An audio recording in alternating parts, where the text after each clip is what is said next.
O advogado, na defesa do seu constituinte, simplesmente usou o dispositivo legal para a sua comodidade, efetivamente, ou para melhor trabalhar a defesa. Isso é chincana jurídica, mas é medida que, uma vez adotada, vai determinar uma demora maior no processo. E seria leviano negar uma verdade comum a todos os advogados. A prescrição é tese subsidiária em qualquer defesa criminal. É lastro de qualquer defesa criminal. Seria leviano negar, principalmente quando se fala de crimes cuja pena não ultrapassa 8 anos. Porque são crimes aí que vão com prescrição até 12 anos. 12 anos não é nada irreal em termos de tempo, não é nada irreal para a nossa justiça. Para um processo que bola no STJ por tanto tempo. Ali nós temos demandas do país inteiro. Nós não temos, certamente, ministros suficientes para dar vazão à enorme demanda do país inteiro. Então percebam bem aonde eu quero chegar. Se efetivamente se propõe uma mudança da lei que seja consentânea com a realidade do nosso judiciário, então vamos começar pelo Código Penal. Vamos começar pelos dispositivos do Código Penal que versam sobre a prescrição.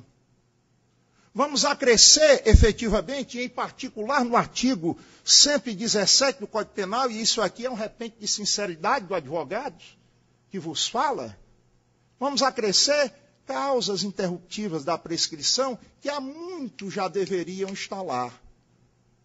Por exemplo, não se embarga, em nome do princípio da ampla defesa, o direito do réu aos recursos. E eles são muitos. Por vezes manejados efetivamente com o tom, com a essência da procrastinação. Mas façamos o seguinte: coloquemos como causa interruptiva da prescrição a interposição do recurso. E não apenas a decisão dele.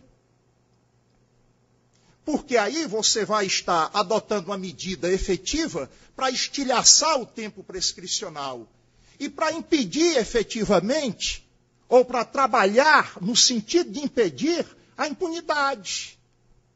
Essa história de que a justiça tarda, mas não falha, não vinga muito em matéria penal, não. Porque em matéria penal, se a justiça tardar, ela vai falhar. Muito principalmente, repito, pelo imperativo da prescrição.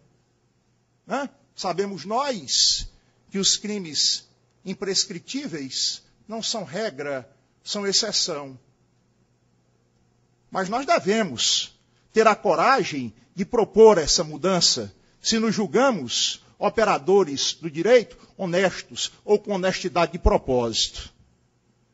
O instituto da prescrição deveria ter sido melhor trabalhado efetivamente, agora pelos nossos legisladores. Aumenta-se o prazo prescricional, aumentam-se aí efetivamente as causas interruptivas da prescrição, retira daquele que se vê processado, o máximo possível, a esperança de se fazer vitorioso pela procrastinação do feito. E isso não vai fazer mal e nem vai impedir que o réu exerça o sacrossanto direito de consagração do duplo grau de jurisdição. O sacrossanto direito de recorrer das decisões que lhe são desfavoráveis. Mas isso resguarda a justiça, efetivamente, do mal chamado impunidade. Então, eu vejo aqui, proposta da lei, das novas leis que alteraram o Código Penal, pontos elogiáveis. Julgamento antecipado da lide penal, isso é fantástico. Isso é fantástico, isso é extraordinário. Quer dizer, se há ali a evidência no processo caracterizada uma excludente de criminalidade, da ilicitude, da antijuridicidade, como queiram dizer, da culpabilidade, observando o juiz a existência inconteste da excludente, da exculpante, simplesmente julga antecipadamente a lide, determinando a extinção do feito. Isso é muito bom, isso é uma mudança salutar, uma mudança importante da nossa lei. A citação por hora certa que chega em tempo, né, para os processos penais também é outra mudança importante. Mas trabalhar com essa quimera, audiência una de instrução e julgamento. Hernando, eu já vi alguns casos na Justiça Federal, mas é impossível nós compararmos a demanda penal da Justiça Federal com a demanda penal da Justiça Estadual. É bem menor. A possibilidade, talvez, do implemento, da aplicação prática perfeita dessa lei seja possível ou mais na Justiça Federal. Na Justiça Estadual, isso não existe. Não com este modelo que nós temos aí. Não com este modelo. Acreditem, os senhores, se quiser, eu vou falar da minha realidade, da realidade que eu vivo aqui no meu estado, na minha cidade. Nós temos mais de 14 mil detentos nas nossas penitenciárias e presídios. Nós temos uma vara de execução penal. Uma vara de execução penal. Como é que eu posso, diante de tão grotesca constatação, acreditar efetivamente que essa lei de primeiro mundo vai se adequar perfeitamente a essa realidade de terceiro mundo? Como é que eu posso conviver com essa realidade miserável de uma vara de execução penal para cuidar no nosso sistema penitenciário de mais de 14 mil detentos?